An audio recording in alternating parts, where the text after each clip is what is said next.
श्रीमन्महागणाधिपतये नमः। श्रीमहासरस्वत्यै नमः। श्रीशारदगुरुभ्यो नमः। श्रीगुरुभ्यो नमः। लक्ष्मीं क्षीरसमुद्रराजतनयां श्रीरङ्गधामेश्वरीं दासीभूतसमस्तदेववनितां लोकैकदीपाङ्कुरां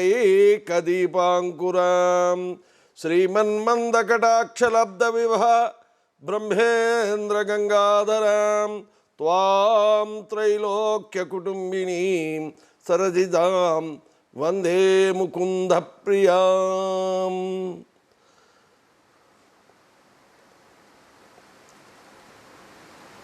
K6 ప్రేక్షకులందరికీ అక్షయ తృతీయ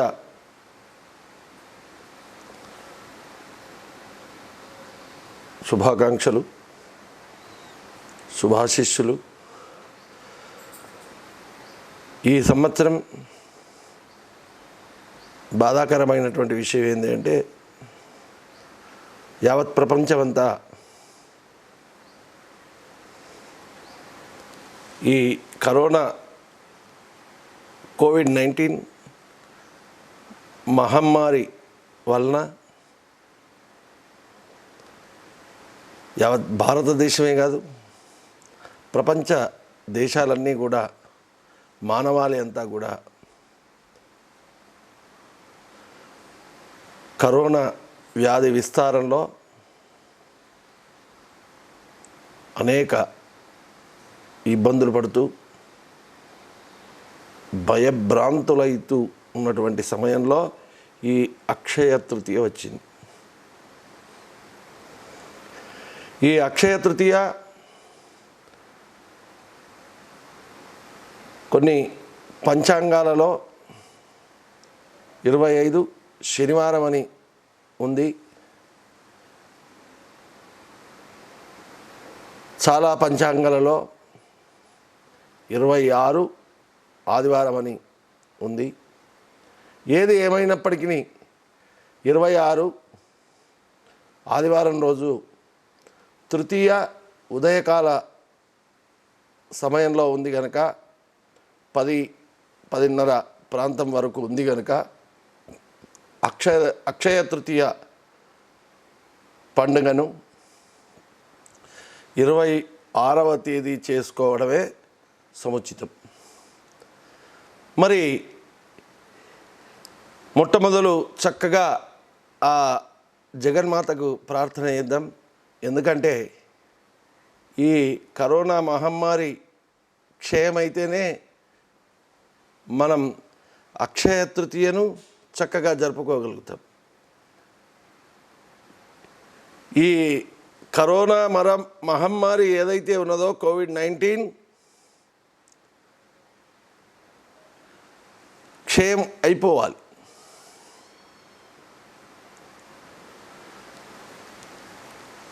క్షయమైతే మానవాళి అంతా కూడా అక్షయంగా ఉండవచ్చు. వ్యాధులు లేనటువంటి వారిగా ఉండవచ్చు. క్షయం అంటే నశించేది, అక్షయం అంటే నశించనిది. ఈ అక్షయ తృతీయ చాలామంది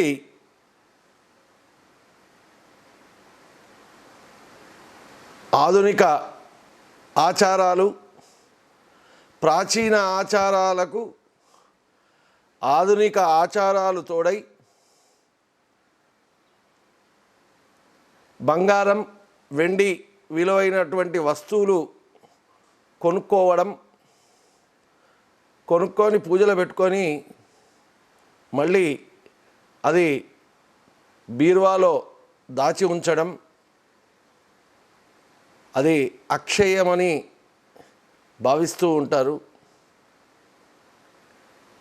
ప్రాచీన ఆచారాలు ఏవైతే ఉన్నాయో ఈరోజు ఈ అక్షయ తృతీయ రోజు ఎవరైతే ఏ మంచి పనులు చేస్తారో ఆ మంచి పనులన్నీ కూడా నిరంతరం చేసే ఆశీర్వచనం కలుగుతుంది అని అక్షయ తృతీయ పర్వదినం అమ్మవారి అనుగ్రహం మనకు సంకేతం ఇస్తుంది. ఏ మంచి పనులైతే చేస్తారో ఆ మంచి పనులు మీరు నిరంతరం చేయగలుగుతారు, క్షయం కాకుండా చేయగలుగుతారు.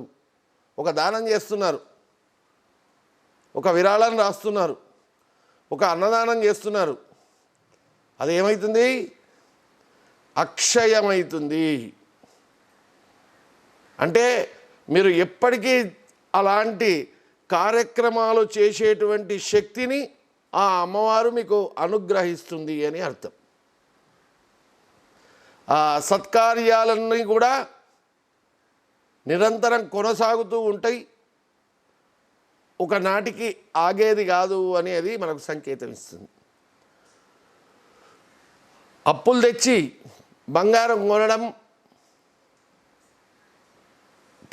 విలువైన వస్తువులు కొనడం ఏదైతే ఉన్నదో అది సరి అయినటువంటిది కాదు. నిన్న అమావాస్య నాడు పసుపు కొమ్ము లెక్క తెలియకుండా ఎన్నో దురాచారాలు చేస్తారు.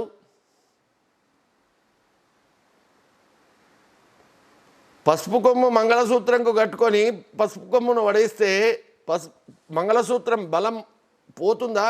సహవాస దోషేణ గుణా భవంతి. మంగళసూత్రానికి ఉండే మంచి లక్షణాలన్నీ ఆ పసుపు కొమ్ములోకి పోయి ఏమవుతుంది? మీ చెట్టు కొమ్మ మీద వేసేస్తారు. ఏమవుతుంది? మంగళసూత్రంలో ఉన్న శక్తులు, సౌభాగ్య శక్తులు ఏమవుతాయి?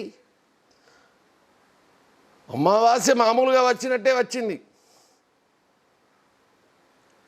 కాకపోతే ఇప్పుడు మనం చెప్పుకుంటలేము, అక్షయ తృతీయ కూడా కరోనా వ్యాధి విస్తరించే సమయంలో మనకు కాలం ఆగుతుందా?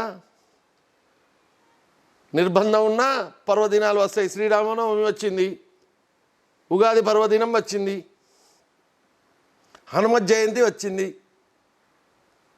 ఇవన్నీ ఆగే కాలగమనం జరుగుతూనే ఉంటుంది. అయితే అక్కడ ఉండేటువంటి ఈ అక్షయ తృతీయ రోజు అలాంటి దురాచారాలను చేయకండి. బంగారం కొని దానం ఇచ్చేది ఉంటే కొనండి. ఏదైనా దాన ధర్మాలు చేసేది ఉంటే బంగారం కొనండి. బీరువాలో పెట్టుకునేటందుకు అది లోభత్వాన్ని నేర్పుతుంది, ఉదారత్వాన్ని నేర్పదు. మంచి గోదానం చేయండి. లేదా ఇప్పుడు సమస్త మానవాళి ఈ కరోనా వ్యాధి వలన భయభ్రాంతులైతూ ఉన్నారు. వలస కూలీలు రాష్ట్రాలు దాటుకుంటూ బాటసారులై వెళ్తున్నారు. వారికి అన్నదానం చేయండి. ఎవరికి తోచిన పద్ధతిలో వారు ఈ అక్షయ తృతీయ రోజు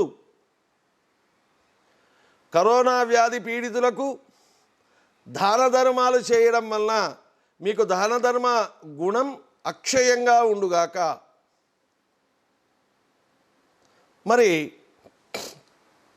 సరే, అది అలా ఉండని గాక. ఈ అక్షయ తృతీయ రోజు మనం ఏం చేయాలి? మత్స్యపురాణం 65వ అధ్యాయం ప్రకారం ఈశ్వరుడు పార్వతీదేవికి సర్వకామ ప్రదయైన అక్షయ తృతీయ యొక్క వ్రతాన్ని గూర్చి చెప్పాడు. ఈ అక్షయ తృతీయ ఎన్నడు వస్తుంది? వైశాఖ శుద్ధ శుక్లపక్షంలో తృతీయ రోజు, తదియ రోజు వచ్చేదే అక్షయ తృతీయ. ఏ వ్రతమైనా, ఏ జపమైనా, ఏ హోమమైనా, దానాదులైనా, పుణ్యకార్యాచరణ ఏదైనా దాని ఫలితం అక్షయంగా ఉంటుంది.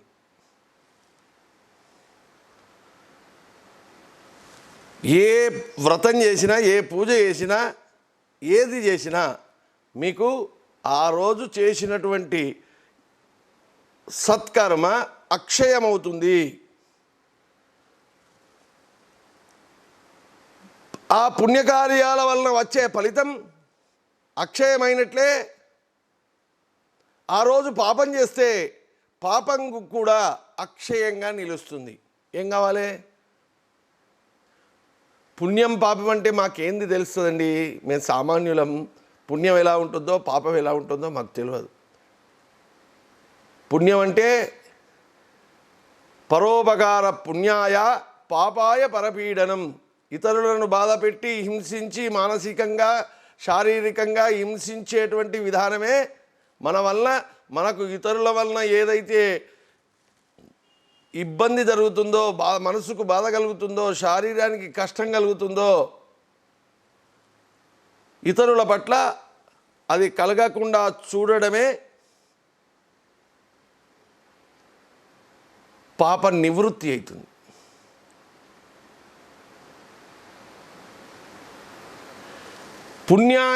పుణ్యం ఏందయ్యా అంటే పరోపకారము. పరోపకారం ఎలా ఉండన్నయ్యా? ప్రతిఫలాన్ని ఆశించకుండా ఉండాలి. ప్రతిఫలాన్ని ఆశించకుండా చేసేటువంటి పరోపకార ఆలోచన ఉన్నట్టయితే అందులో దైవత్వం నిలుస్తుంది. ఆ దైవత్వం ఏదైతే ఉన్నదో మనకు పుణ్యాన్ని కలుగజేస్తుంది. మనం అందరం కూడా ఏం చేస్తాం? ప్రతిఫలాన్ని ఆశిస్తాం. దానం చేస్తున్నామండి, ఒక ఫోటో తీవండి, పేపర్కి ఇవ్వండి,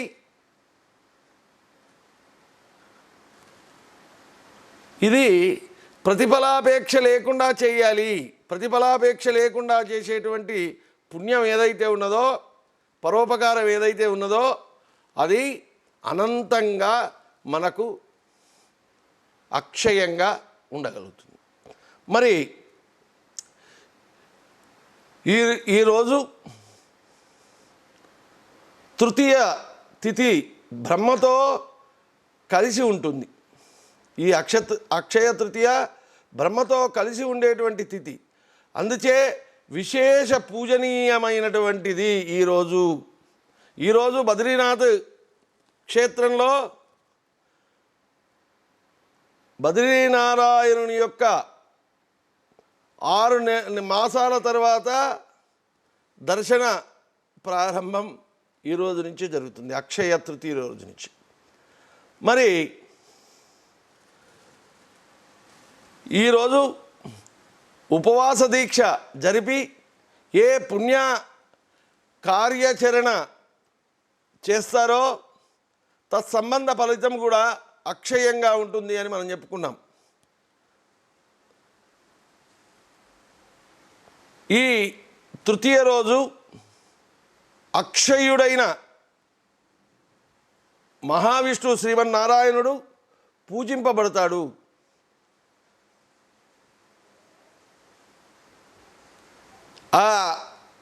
అందుకే దీన్ని అక్షయ తృతీయ అని చెప్పి పిలువబడ్డది. శ్రీమన్నారాయణుని యొక్క ఆరాధన చేస్తారు. ఈరోజు అక్షతలతో స్నానమాచరించి విష్ణు భగవానుని పాదములపై ఉంచి అర్పించి ఆ తర్వాత ఆ బియ్యమును చక్కగా మరోసారి బ్రాహ్మణులకు దానమిచ్చి మిగిలిన వాటిని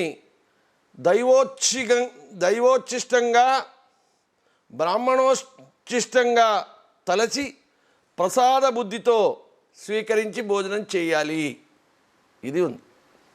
అక్షతలకు కూడా, అక్షతలు అంటే నశించనివి. తలపైన అక్షంతలు ఎందుకు వేస్తారు? ఆశీర్వచనం చేసేటప్పుడు అక్షంతలు ఎందుకు వేస్తారు? క్షతం కాకుండా ఉండడానికి, నశించకుండా ఉండడానికి అక్షతలు వేస్తారు. అక్షతలు వేస్తేనే దాని యొక్క భావం. మీ అక్షయ తృతీయ రోజు వసంత ఋతువులో వచ్చేటువంటి చక్కని మామిడి పండ్లను, మంచి రుచిగల మామిడి పండ్లను అవసరమైతే దాన్ని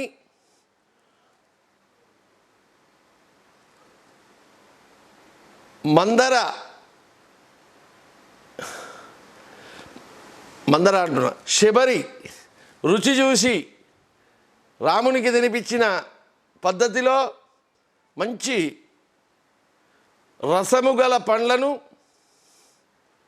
బియ్యాన్ని బ్రాహ్మణునికి దానం చేయడం వలన అక్షయ పుణ్యఫలం కలుగుతుంది.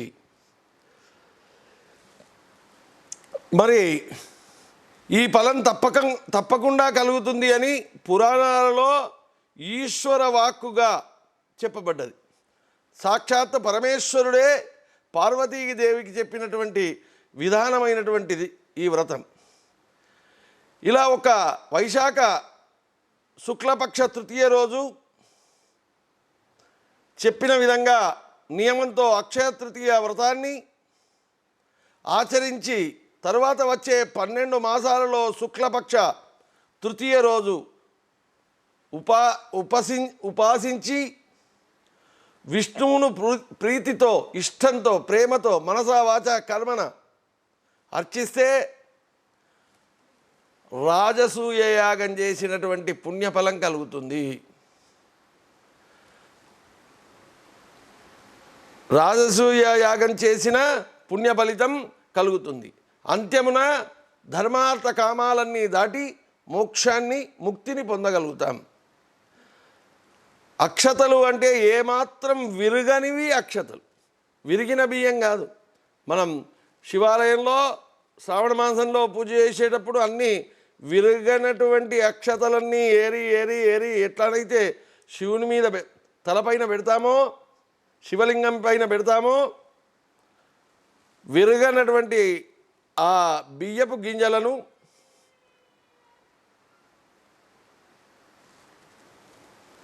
పసుపు కలిపి అక్షతలుగా చేయవచ్చు. మరి ఆ అక్షతలు బియ్యము వరి ధాన్యము నుండి కావచ్చు, గోధుమ ప్రాంతాన్ని బట్టి గోధుమ ధాన్యం నుండి కూడా కావచ్చు, జొన్నల నుంచి కూడా కావచ్చు. ఇప్పుడు మన పెళ్ళిళ్ళలో కొంతమంది ఆచారం ప్రకారం బియ్యంతో పాటు జొన్నలు కూడా తలంబ్రాలుగా మనం తీసుకురావడం, వేయడం, నూతన వధూవరుల పైన వేయడం మనం చూస్తూ ఉంటాం. నూతన వధూవరుల మీద వేయడం ఏదైతే ఉన్నదో, అక్షయంగా ఉండండి, మీ బంధం 7 జన్మల బంధం కావాలి అని ఆశీర్వచన పూర్వకంగా మనం ఆ తలంబ్రాలో అక్షతలు వేస్తూ ఉంటాం. ఇటువంటి వాటితో సిద్ధం చేసిన ఆహారం అక్షతాన్నము అని, అక్షత ఆహారము అని అంటారు. నారద పురాణం కూడా ఈరోజు చేసేటువంటి దాన ధర్మాలు అత్యధిక ఫలాన్ని ఇస్తాయని చెబుతుంది. ఈరోజు ధర్మం చేయడమే అక్షయ ఫలితాన్ని ఇస్తుంటే, ఇక గంగా తీరంలో స్నానమాచరించి తీరంలో నాడు చేసే దానాది ఫలాల గురించి నారద మహముని ఇలా చెప్తున్నాడు. అక్షయ తృతీయ రోజు గంగా తీరంలో నియమంతో ఘృతధేను దానం చేసిన వారికి అత్యంత ఫలితం ఉంటుంది అని చెప్తున్నారు. ఇంత అని మనం కొలిచే విధంగా ఉండదు, ఇంత పుణ్యం వస్తుంది అనేది లేదు. అనంత పుణ్య ఫలదం. సహస్రాదిత్య సంకాశుడై, సర్వకామ సమన్వితుడై, బంగారు రత్నములతో కూడిన చిత్ర హంసలతో కూడిన విమానములో తన పితృదేవతలతో కల్పకోటి సహస్రములైనటువంటి కాలము బ్రహ్మలోకంలో నిత్య నివాసమై పితృదేవతలు ఉంటారని,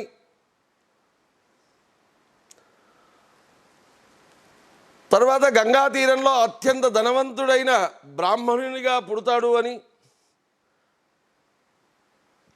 అంత్యజన్మ బ్రహ్మజ్ఞాని అయి ముక్తి పొందుతాడని నారద పురాణంలో చెప్పబడ్డది అక్షయ తృతీయ గురించి. అలాగే యథావిధిగా గోదానం చేసిన వారికి ఎన్నో శరీరం మీద ఎన్ని రోమాలు ఉన్నాయో అన్ని రోమాలు వరకు, అన్ని సంవత్సరాల వరకు స్వర్గంలో నివాస యోగ్యత లభిస్తుందని, తర్వాత భూమి మీద పుట్టి చక్కని విద్యను ఐశ్వర్యాన్ని అనుభవించి అంత్యమున మోక్ష మార్గాన వెళ్తాడని నారద పురాణంలో చెప్పబడుతున్నది. గంగానది ఒడ్డున వేద పండితుడైన బ్రాహ్మణునకు కపిల గోదానం చేసిన నరకములో ఉన్న తన పితృదేవతలందరూ కూడా స్వర్గాన్ని చేరతారని, అక్కడే భూమిని దానం చేస్తే ఎంత భూమి దానం చేశాడో అంత భూమిలో రేణువుల ప్రమాణాబ్ది వరకు, ఆ రేణువులు ఎన్ని ఉన్నాయో అన్ని సంవత్సరాల కాలం వరకు బ్రహ్మ విష్ణు శివలోకంలో శాశ్వత నివాసమై ఉంటారని, భూమి మీద పుట్టిన సప్త ద్వీపాధిపతి అవుతాడని,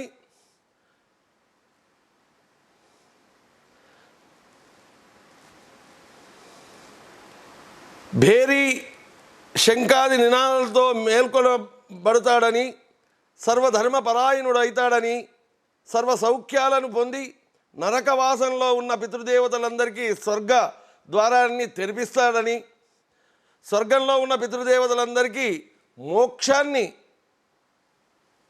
ప్రసాదిస్తాడని, స్వయంగా జ్ఞాని అయి అవిద్యను జ్ఞాన ఖడ్గముచే ఖండించగల పరమ వైరాగ్యమును పొంది పరబ్రహ్మను పొందుతారు అనుట్లో సందేహం లేదు. ఈ తిథి నాడు 16 మాస మితమగు మినపగుండ్లు ఎత్తు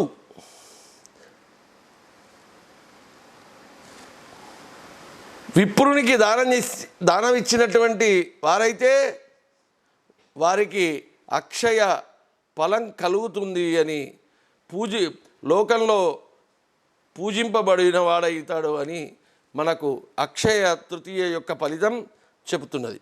ఈరోజు గౌరీదేవ పూజ చేసి గౌరీమాతను ఆరాధించడం, గౌరీమాతకు చిన్నగా ఒక ఉయ్యాల లాగా పెట్టి ముత్తేదువులను పిలిచి ఆ ముత్తేదువులకు సౌభాగ్య ద్రవ్యాలు ఇచ్చి, పండ్లు పొలాలు ఇచ్చి, వాయనమిచ్చి పూజించినట్టయితే సౌభాగ్యాన్ని కలగజేస్తుంది అని మనకు పురాణాలు ఉట్టంకిస్తున్నాయి. ఈ అక్షయ తృతీయ రోజు అమ్మవారి మహాకాళి, మహాలక్ష్మి, మహాసరస్వతి యొక్క అనుగ్రహాన్ని పొందిన వారమై సౌభాగ్యాన్ని పొంది సుహాసినీలందరూ కూడా ఆ జగన్మాత అనుగ్రహాన్ని పొంది ఇహమందు భుక్తి, పరమందు ముక్తిని పొందుతారని పురాణాలు మనకు చెప్తున్నాయి. అక్షయ తృతీయ రోజు ఏదో బంగారం దుకాణంలోకి పోయి బంగారం కొనుక్కొని ఆ బంగారానికి పూజ చేసి బీరువాలో పెట్టడం వలన లోభి గుణమే పెరుగుతుంది. లోభం అనే ఒక శత్రువు మనకు అంతర్ముఖంగా సిద్ధమవుతాడు. లోభమైంది అరిషడ్ వర్గాల్లో ఒకటి. ఆ లోభం అనే శత్రువు వలన మనకు ఎప్పటికైనా ఒక ఆపద వస్తుంది.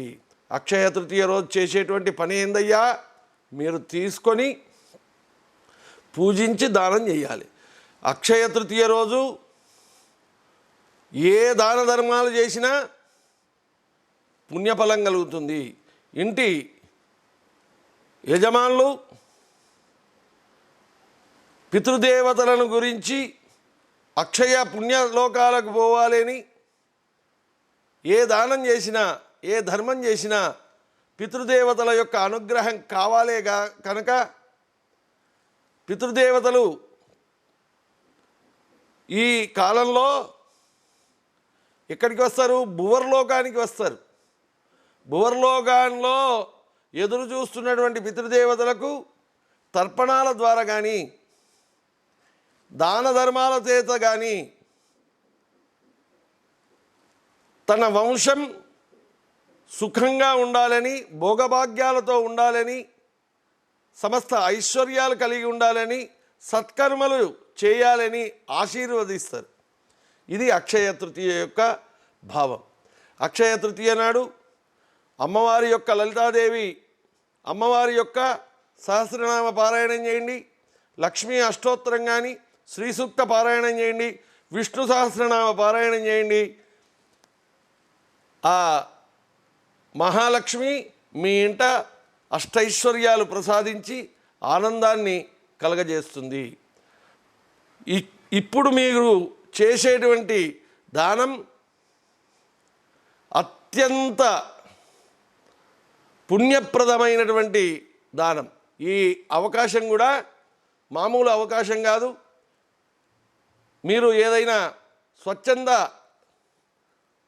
సంస్థలకు, సేవా సమితులకు మీకు తోచిన విధంగా లోభం లేకుండా, లేదా మీరే స్వయంగా పేదవాళ్లకు దానం చేయడం వలన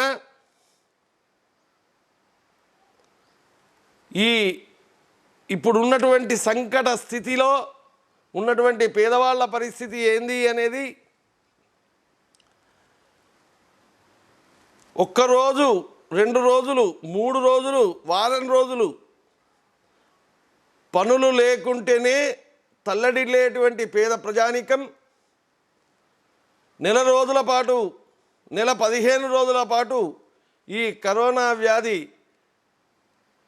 భీతి వలన గృహ నిర్బంధమై ఉన్నటువంటి వారికి మీరు అక్షయ తృతీయ రోజు చేసేటువంటి దాన ధర్మం మీకు దాన ధర్మాల గుణాన్ని అక్షయంగా ఉంచుతుంది. అంటే అక్షయంగా ఉంచుతుంది అంటే మీరు నిరంతరం చేసే శక్తిని, బుద్ధిని ఇస్తుంది అని అర్థం. మరి మీరందరూ కూడా ఈ అక్షయ తృతీయ హడావిడి చేసుకోకండి. మన సనాతన ధర్మం ఒక్కటే నేర్పింది, మన భూతదయ, ప్రేమ. దీంట్లో ప్రేమతోటి మనం ఏది చేసినా పరిపూర్ణత్వం వస్తుంది. ప్రేమతోటి ఏది చేసినా రెండవ ఆలోచనే రాదు. ప్రేమతోటి ఏది ఇచ్చినా సమర్పణాభావం కలుగుతుంది. మరి మీరందరూ కూడా ఈ అక్షయ తృతీయ రోజు ప్రత్యేకమైన అక్షయ తృతీయ. ఇది మొన్న ప్రత్యేకమైన అమావాస్య అన్నారు, కానీ అది ప్రత్యేకమైన అమావాస్య కాదు, ఇది ప్రత్యేకమైన అక్షయ తృతీయ. కనుక మీ పితృదేవతలందరూ అక్షయ పుణ్యలోకాలకు పోవాలి. మీకు అక్షయ దానం చేసేటువంటి, ధర్మం చేసేటువంటి మీ కీర్తి ప్రతిష్టలు అక్షయంగా ఉండాలి అంటే అక్షయ తృతీయ రోజు ఒక వస్త్రదానం చేయండి, ధాన్యం ఇవ్వండి. వారికి ఉపయోగపడేటువంటి, ఆ పేదవారికి ఉపయోగపడేటువంటి ఏది చేసినా మనస్ఫూర్తిగా చెయ్యండి. 10 మందికి చేసే శక్తి లేదు, 5గురికి చేయండి. 5గురికి చేసే శక్తి లేదు, 2కి చేయండి. కానీ మీ వంతు కర్తవ్యంగా అక్షయ తృతీయ రోజు పేద బ్రాహ్మణుడే కానీ, పేద వలస కూలియే కానీ, కాయ కష్టం చేసుకుంటున్నటువంటి శ్రమజీవి కానీ ఎవరైనా పర్వాలేదు, వారికి ఏదైనా లోభం లేకుండా దానం చేయండి. మీరు అక్షయ తృతీయ యొక్క పరిపూర్ణమైన ఫలితాలను పొందగలుగుతారు. స్వస్తి ప్రజాభ్య పరిపాలయంతాం న్యాయేన మార్గేణ మహిం మహీషాం గోబ్రాహ్మణేభ్య శుభమస్తు నిత్యం. లోకా సమస్తా సుఖినో భవంతు.